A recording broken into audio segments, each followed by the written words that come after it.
All right, happy Friday! Happy Friday!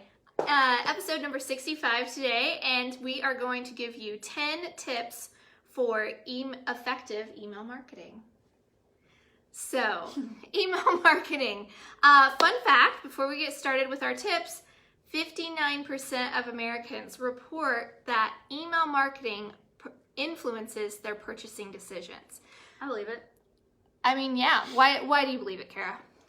Because when I open my email and there's all those shopping ones and I see a sale, I usually make a purchase. Yeah, Don't tell my husband. It is very effective when it's done well, when it's done consistently and well. And so we're going to give you some tips on how to make that all happen so that you can get those Karas in your audience to make those purchases or to do business with you. So the first tip we have for you is timing and frequency. So the time of the day as well as the day of the week for your emails matters. It makes a huge difference in those open and read rates. 100%, especially when everyone's over inundated. People open their email at certain times, so if you are in that time frame, you'll be good to go. So how do you know what timing and frequency to use? You got to know your audience. You got to know what their daily life is like. And this is gonna segue here later. Remind me to come back to this for another section. But also with timing, people always ask, like, how many emails should we do? Like, how frequent should we send them out? That's a great question, and it depends on what kind of business you have. So if you're a retailer, you're probably going to send out much more frequent emails. Yes, they're going to be more frequent. It's either going to be about new products launching, a sale, a blog explaining or describing some of the products. It's going to be way more frequent, especially with like new arrivals coming in all the time. Yeah, as well as retargeting. So people who have clicked and engaged with your emails, you're going to set up some automation so that they keep getting more and more. And then if they haven't gone ahead and made that purchase. But with generally just a general e-newsletter, I always say start small. Like everything else, Work your way up. Start small and work your way up. Slowly build it up. Just when you're getting started with this, say I'm gonna do it quarterly.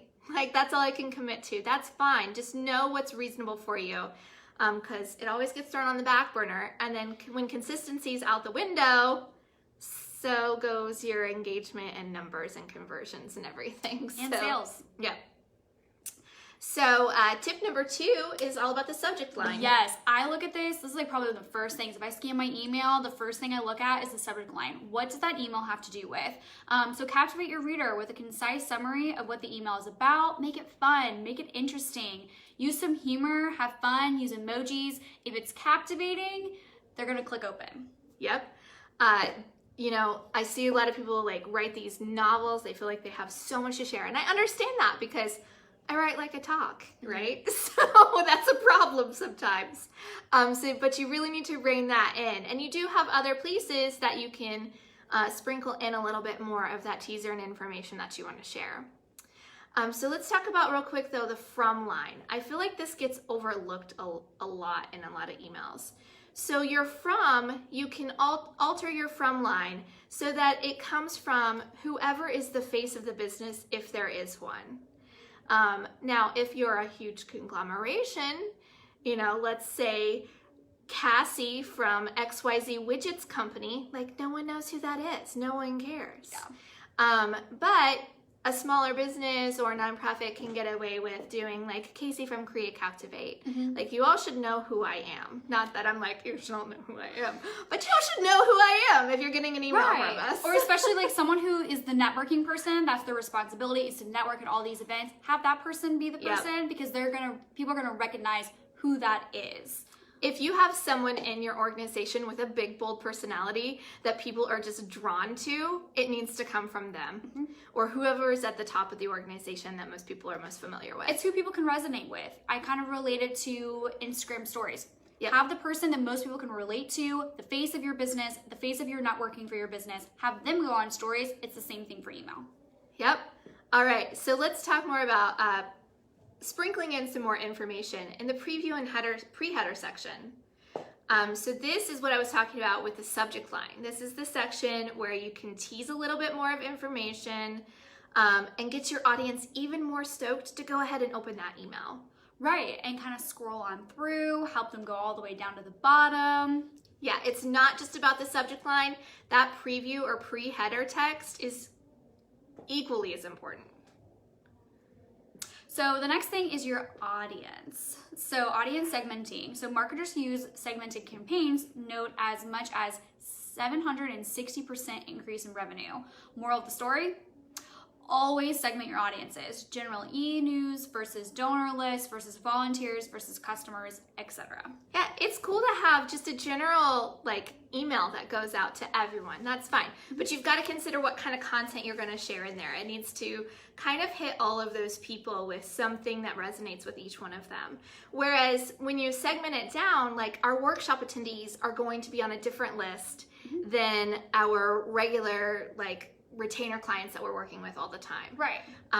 And the more you segment, the more it helps boost those numbers. Right, because again, the numbers relate to how many people are opening it. So if it resonates with them and they're going to open it, which is the whole goal, then obviously it's going to be more beneficial in the long run. Yep, it helps with open and read rates as well as click-throughs too. Call to actions, people, that's a big one. Ooh, yeah, we're going to get to that in a second.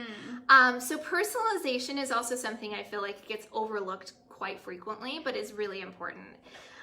Most big email campaign platforms allow you to use merge tags and personalize every single email that goes out, which just, I don't know, makes it more human overall. Right, it makes it where you're not thinking, oh, it's a robot, oh, it's a mass email. It's a little bit more personalized, or it makes you think oh, they know my account information, so they're sending me this email because they know these are my past purchases. Yep, just make it more human and warm and fuzzy. Can I bring that back from the mid-2000s? Did that ever really go away? I don't know. I feel like it might have. Maybe it's just me. I mean, it is the cozy season. So. It is the cozy season. Hey, Sarah, thanks for watching. So the next tip is Kara's gonna love this one, use unique visual content, because that's her jam. Unique, make it fun, make it captivating, and make it something that's fun, eye-catching. Use a video, use GIFs, use graphics, but keep the novel length to a minimum. I always have to catch myself. I am a big person on editing when it comes to all those kind of things, because I am the person who gives overloads amount of information, because I'm oh, well, you have to know all of this. It's necessary. Not always quite true, or not in this moment. So, but there's also, if you have a ton of information to share, I think of some of our realtor clients, and if they're going to share quarterly market stats, we're not going to have them just list a bunch of numbers in visual. We are going to put that in an infographic and make it fun, or into a little animated video that shares the information. Right, and if you have some clients who prefer more of an information base versus a visual base, then you can attach a PDF link within the email, or a way for them to download the PDF full of information. Yep. So let's see, we're on number 8 now. So number 8 is mobile responsive design. Big one. Mobile opens account for 46% of all email opens. That's it? I figured it would have been a lot larger. But that's about half. So it's still a large number. It's still a significant number. Yeah, you would assume that in today's world, it would be a little bit more, but you do need to make sure that whatever platform you're using to send these emails, that you have the capability to use a mobile responsive design. If you're not, you are not doing yourself a good service. Especially if you are emailing to clientele, especially retailers. Primarily, I open all emails that are retail-based or product-based at night on my phone before I go to sleep, and I look at sales. So that's a good thing to think about, though. If it's business to business or business to consumer, you probably have more people on a desktop in a business to business setting. Exactly. So you might be able to get away with not, but I would just always make sure it's mobile responsive no matter what. Right, because people are on the go, people are on vacation or in meetings, and they still look at their phone and it'll pop up, and I'm at a doctor's appointment, I'm on my phone and I'm looking at emails. Yeah. I see we have some new viewers who are watching right now. So just to catch you up, we're flying through our top 10 tips for effective email marketing. We are on number 9, but we will post these in the comments so you can make sure and get them afterwards too if you missed the first part. So number 9 is calls to action. You want conversions? Who doesn't? You've got to spell it out and lead people where you want them to go. So wherever that next piece of your funnel is, or where they should be going, is where you want them to go. And so you got to have buttons and you got to have calls to action that are crystal clear. And again, match it to what your content is. So if you have a sale and you're trying to push people to the website, if you have a contest on your social media, push people there. If you have a blog that's up and you want people to watch it, go to that. If you have a podcast, call to actions are number one thing. And that's all about knowing your audience too. So if you've segmented properly, you should have a very clear idea of what the whole point of this email is and where you want to send them to next. And it should all fit because it's segmented. They're all in a group or category. They're in the same kind of mindset or stage. So, all right, let's round it out with number 10.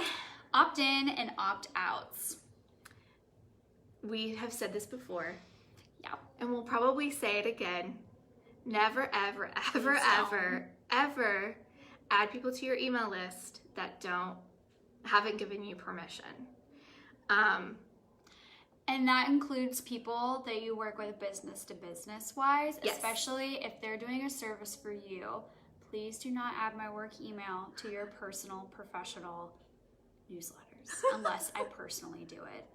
If it's going to help us do our job, okay, I get it. Right, like a lot of my social media clients, I need to know that stuff. Right. Sign me up. But some. But the whole point here is that you want quality over quantity. And you want to make sure that the people that you're sending these emails to, your email is best used, email marketing is best used when it's really exclusive.